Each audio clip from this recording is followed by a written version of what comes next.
We have a CNN exclusive this morning. Remarkable access inside Myanmar, which is in the midst of a bloody military coup. One advocacy group says at least 550 people have been killed in the past 2 months. Protests continue. They did throughout the weekend, which security officials have been responding to with this brutal crackdown, detaining thousands. At least 11 people were arrested Friday, minutes after being interviewed by CNN.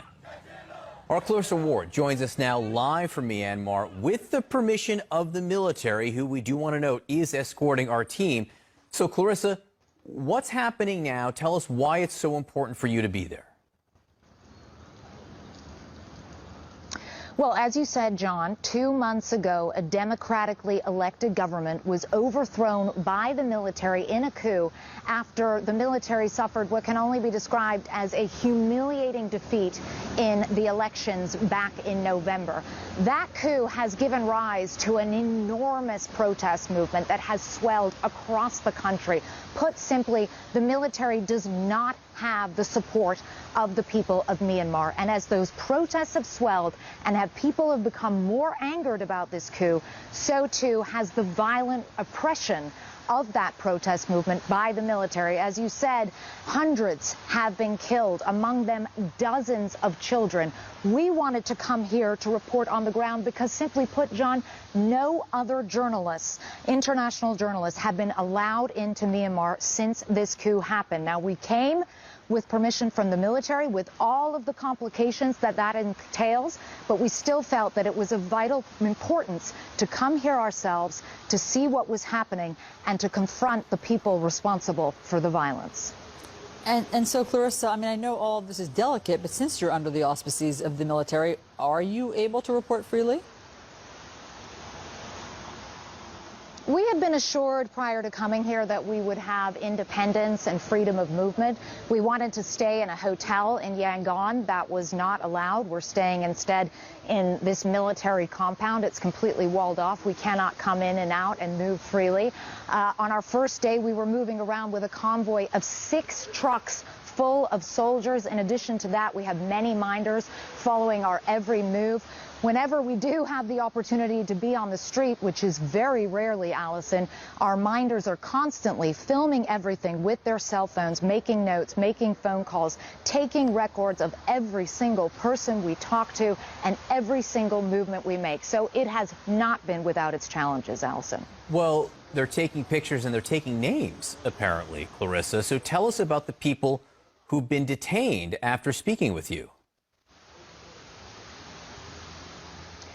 So this was a very distressing incident, John. On one day, we were finally allowed to go to a public space, to an open market.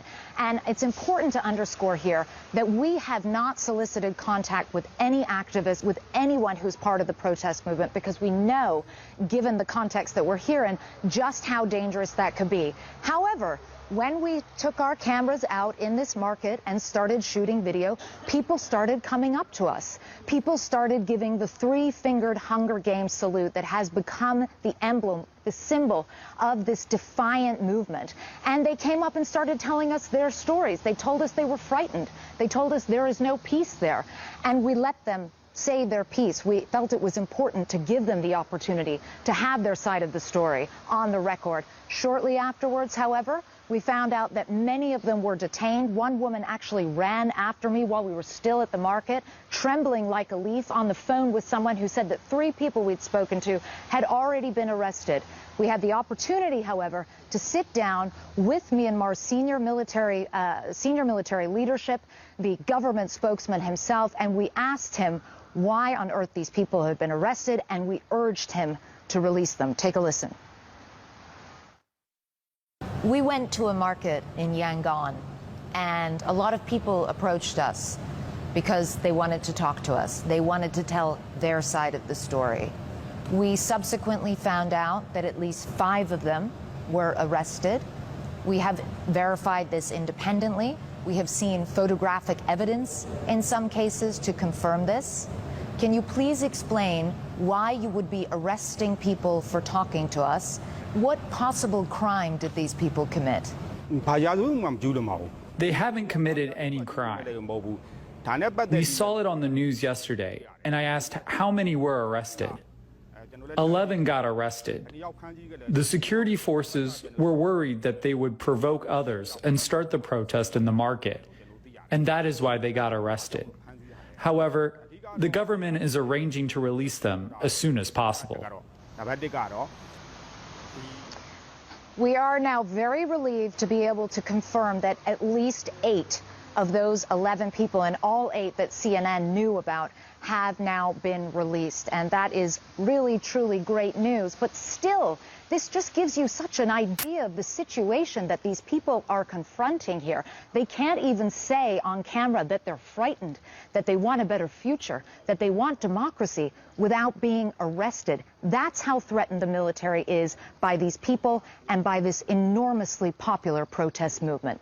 John, Allison. So Clarissa, why does the military want you there, or why have they agreed to allow CNN to be there if they're just going to arrest everybody that you talk to? The military wants to get its side of the story on the record, too, and that's important, and we gave them the opportunity to do that. They see the protest movement as being violent, as being dangerous, as being disruptive to the economy. They say that if people allow the process to play out, that there will be elections again within the next 2 years. They paraded a series of victims before us who told us stories about being threatened by the protesters, humiliated by the protesters. They took us to buildings that they said had been vandalized by the protesters. But when it comes to the idea of this 2-year process before which there will be elections, you can understand why very few people here have any faith in that. There were democratically held elections back in November. There were independent observers who attended those elections who did not make note of any egregious fraud or anything of that nature. And yet still the military intercepted and this coup took place. So very few people here actually believe them when they say that there will be another chance at elections. And after more than half a century of repressive military rule, simply put, they're not willing to give up. They're not willing to let go of the hard-won freedoms that they have enjoyed in the last decade. Clarissa, do you have a sense if the military regime, their power is coalescing or growing at this point? Where is it on the curve as you look towards these elections, 2 years from now? From what we've seen on the ground, the military does not have anything in the way of strong support from the people. What they do have is sophisticated weaponry. What they do have is a large fighting force. There is no comparison in the scale of what you're seeing from the protesters versus what you're seeing from the military in terms of armaments, in terms of funding. And so the military does have that on its side, and it may well be that brute force wins the day here.